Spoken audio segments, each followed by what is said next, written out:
नमस्कार बंधु मैंने आपण मानक स्वागत आजिर एही कार्यक्रम को। आजिर एही कार्यक्रमटी सिंह राशि लोक मानक पई बहुत गुरुत्वपूर्ण अटे। सिंह राशि लोक मैंने साधारणतः साहसी, आत्मविश्वासी एवं हृदय रे खूब भल होइथांती। जो काम को धरती से निजर पूर्ण शक्ति दे काम करिथांती। 22 मे रु 31 मे पर्यंत समयटी सिंह राशि पई एक खास परिवर्तन समय हेबाकु जाउछि। जो मैंने आगु अनेक चिंता, असुविधा और मनर दुख रखी मन भितर दुख प्रकाश करुले से समय नुआ आशा नहीं आसब।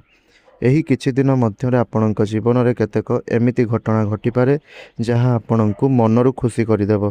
अटकी काम आग को बढ़ मनर इच्छा पूरण होबार संभावना देखा दूची। विशेषकर यही समय आपणकर भाग्य धीरे धीरे खोलने आरंभ कर। 22 मे रु 24 मे मध्य मनरे नुआ आशा जागी उठिबो। एही समय रे आपणक मनरे एक नुआ उत्साह देखा जिवो। जो काम को नहीं आपण दीर्घ दिन धरी चिंतित थिले सेथिरे धीरे धीरे सुधार आसीबो। कहार सहयोग आपणक अपेक्षा करि नथिबे हेले आपणक मिल जिवो। जदि आपण चाकरी करूछंती तेबे ऑफिस रे आपणक कामर प्रशंसा हेबो। उपरोक्त अधिकारी माने आपणक काम को देखि खुशी हेबे। जो माने नुआ चाकरी पई अपेक्षा करिथिले सेमाने एही समय रे भल खबर सुनि पारंती। परिवार रे मध्य खुशीर परिवेश रहिबो। घरर दीर्घ दिनर समस्या दूर हेबार जुग रहिछि। यह सहित तीनोटी खुशी खबर मिलवाई जाऊँगी। आउ आपणक जीवन में किसी परिवर्तन गुड़िक देखा आपण को सेगुड़िक जानापी भिडटी को शेष पर्यंत निश्चय रूप से देखु एवं तले कमेंट बॉक्स रे ओम नमः शिवाय निश्चय रूप से लिखंतु। चैनल टी नुआ थे चैनल टी को सब्सक्राइब करी पाखरे आसुवा बेल आइकन टी को प्रेस कर दिंतु एवं अन्य मानक सहित ये भिडटी को शेयर करंतु। आउ भिडटी आपण को जदि सत बोली लगुच जहाँ कहूँ ताहा जदि आपण को ठीक बोली लगुच ताहेले आपण तले कमेंट बॉक्स रे हाँ ठीक बोली निश्चय रूप से आमको कहतु। तेबे बंधु माने सिंह राशि लोक माननकु मिलिबाकु जाउछि एही तीनोटी बड़ खुशीर खबर। प्रथम खुशीर खबर हेउछि धन और आर्थिक लाभ। एही समय आपणकर धन संबंधी अनेक समस्या दूर हेबाकु लागिबो। जो टंका गुड़िक आपणकर अटकी रहितला से ताहा सबु फेरी आसी पारे। केही आपणकु धार नैथिबा टंका फेरस्त कराइबे। व्यवसाय करुथिबा लोक माननक पई एहा खूब भल समय। नुआ डील, नुआ काम किंबा नुआ क्लाइंट मिल पारंती। अनेक दिन पर आपण आर्थिक भाव में आश्वस्त अनुभव करेंगे। किछि लोकों को अचानक धन लाभ मध्य होई पारे, जथा पुराना निवेशर लाभ, परिवार सहयोग किंबा नुआ आयर मार्ग खोलीजिवो। द्वितीय खुशी खबर प्रेम और संपर्क रे सुख। सिंह राशिर अनेक लोक आगु संपर्क को नहीं चिंतार थिले, किंतु 22 मे पर धीरे धीरे संपर्क रे मिठास फेरिबो। जदि कहा सह भूल बुझाबुझी होइतिला ताहा सबु किछि दूर हेबो। जेउ माने प्रेम संपर्क रे अछंती सेमानंक पई एही समय खास रहिबो। प्रिय व्यक्ति ठारू भल खबर मिली पारे। केही आपणकु निज मनर कथा कहि पारंती। विवाहित लोकमानंक घरोई जीवन रे मध्य सुख बढ़िबो। दंपतिंक मध्य रे भल बुझामणा हेबो। परिवार सह भल समय काटिबे। तृतीय खुशी खबर भाग्यर सहयोग और सफलता मिलिबो। एही समय रे आपणक भाग्य जोरदार भाव में सहयोग करिबो। जो काम को नहीं आपण बहुत दिन धरी अपेक्षा करथिले सेथिरे सफलता मिलिबार संभावना अछि। छात्र छात्रींक पई एही समय भल रहिबो। परीक्षा किंबा इंटरव्यू रे सफलता मिली पारे। जो माने विदेश को जाई पाठ पढ़ा चाहूले किंबा नुआ कोर्स पई चेष्टा करुले सेमानंक पई मध्य भल समय आसुछि। किछि लोकं को नुआ घर, गाड़ी किंबा मूल्यवान जिनिस किनिबार सुजोग मिली पारे। तेबे बंधु माने एही किछि दिन आपणको टिके सतर्क रहिबा पई पड़िबो।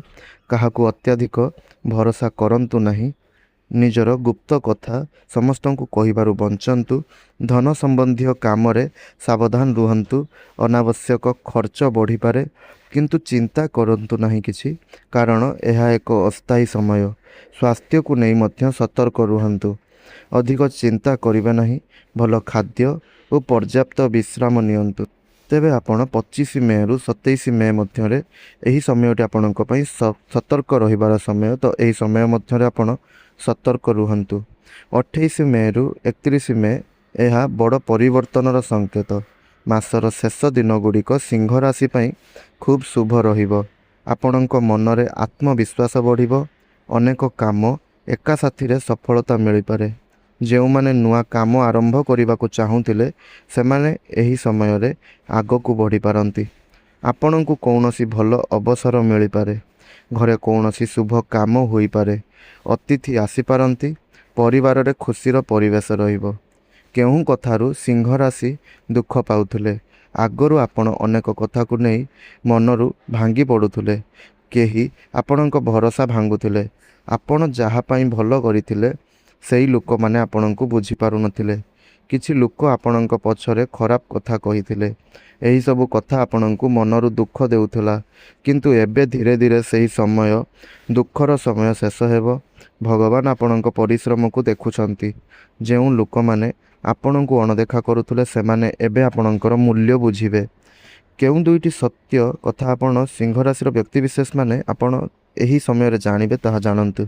ତ ପ୍ରଥମ ସତ୍ୟଟି ହେଉଛି, ଆପଣ ଯାହାକୁ ନିଜର ଭାବୁଥିଲେ ସେମାନଙ୍କ ମଧ୍ୟରୁ କେହି ଆପଣଙ୍କୁ ସତରେ ବୁଝୁନଥିଲେ। ଆପଣଙ୍କ ସଫଳତାକୁ ଦେଖି କେହି ଈର୍ଷା କରୁଥିଲେ। ଦ୍ୱିତୀୟ ସତ୍ୟ, ଆପଣଙ୍କ ଜୀବନରେ ଏବେ ଯେଉଁ ପରିବର୍ତ୍ତନ ଆସୁଛି ସେହି ପରିବର୍ତ୍ତନ ଆଗକୁ ଆପଣଙ୍କୁ ଏକ ଭଲ ସ୍ଥାନକୁ ନେଇଯିବ। ଯେଉଁ କଷ୍ଟ ଆପଣ ଭୋଗ କରିଛନ୍ତି ସେଥିରେ ଫଳ ଆପଣ ଏବେ ପାଇବେ। ସ୍ୱାସ୍ଥ୍ୟ କେମିତି ରହିବ? ସାଧାରଣତଃ ସ୍ୱାସ୍ଥ୍ୟ ଭଲ ରହିବ, କିନ୍ତୁ ଅଧିକ ଚିନ୍ତା ଆଉ ଟେନସନ୍ ନେବେ ନାହିଁ। ମୁଣ୍ଡ ବ୍ୟଥା, ଥକାପଣ କିମ୍ବା ନିଦ ଭଲ ନ ହେବା କାରଣରୁ ସମସ୍ୟା ହୋଇପାରେ। ପ୍ରତିଦିନ ସକାଳେ ସୂର୍ଯ୍ୟଦେବଙ୍କୁ ଜଳ ଅର୍ପଣ କରନ୍ତୁ। ଏହା ଆପଣଙ୍କ ମନକୁ ଶାନ୍ତି ଦେବ ଓ ଆତ୍ମବିଶ୍ୱାସ ବଢ଼ାଇବ। ସିଂହ ରାଶି ପାଇଁ ଶୁଭ ଉପାୟ ମଧ୍ୟ ରହିଛି। ପ୍ରତ୍ୟେକ ଦିନ ଓଁ ଘୃଣୀ ସୂର୍ଯ୍ୟାୟ ନମଃ ମନ୍ତ୍ର ଜପ କରନ୍ତୁ। ରବିବାର ଦିନ ଗୁଡ଼ ଓ ଗହମ ଦାନ କରନ୍ତୁ। ଗାଈକୁ ରୁଟି ଖୁଆନ୍ତୁ। ଘରର ବଡ଼ ଲୋକମାନଙ୍କୁ ଆଶୀର୍ବାଦ ନିଅନ୍ତୁ। ଏହି ଉପାୟ କରିଲେ ଭାଗ୍ୟ ଆହୁରି ଶକ୍ତିଶାଳୀ ହେବ। ତେବେ ବନ୍ଧୁମାନେ, 22 ମେରୁ 31 ମେ ପର୍ଯ୍ୟନ୍ତ ସମୟଟି ସିଂହ ରାଶି ପାଇଁ ନୂଆ ଆଶା, ନୂଆ ସଫଳତା ଓ ନୂଆ ଖୁସି ନେଇକି ଆସୁଛି। ଆପଣଙ୍କ ଜୀବନରେ ଧୀରେ ଧୀରେ ସୁନ୍ଦର ପରିବର୍ତ୍ତନ ଆସିବ। ଧନ, ପ୍ରେମ ଓ କାର୍ଯ୍ୟକ୍ଷେତ୍ରରେ ଭଲ ସମୟ ଆରମ୍ଭ ହେବ। ଯେଉଁ ଦୁଃଖ ଆପଣ ଏତେ ଦିନ ଧରି ଭୋଗ କରୁଥିଲେ ସେଥିରେ ତାହା ସବୁ ଏବେ ଶେଷ ହେବାକୁ ଯାଉଛି। ଭଗବାନଙ୍କ ଆଶୀର୍ବାଦ ଆପଣଙ୍କ ଉପରେ ରହିବ।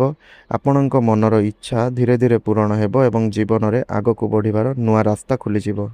ତେବେ ବନ୍ଧୁମାନେ, ଏହା ଥିଲା ସିଂହ ରାଶିର ବ୍ୟକ୍ତିବିଶେଷମାନଙ୍କର 22 ମେରୁ 31 ମେ ପର୍ଯ୍ୟନ୍ତ ଦିନଗୁଡ଼ିକ କିପରି ରହିବ, କେଉଁ ତିନୋଟି ଖୁସି ଖବର ମିଳିବା ସହିତ କେଉଁ ପରିବର୍ତ୍ତନ ଗୁଡ଼ିକ ଦେଖାଦେବ।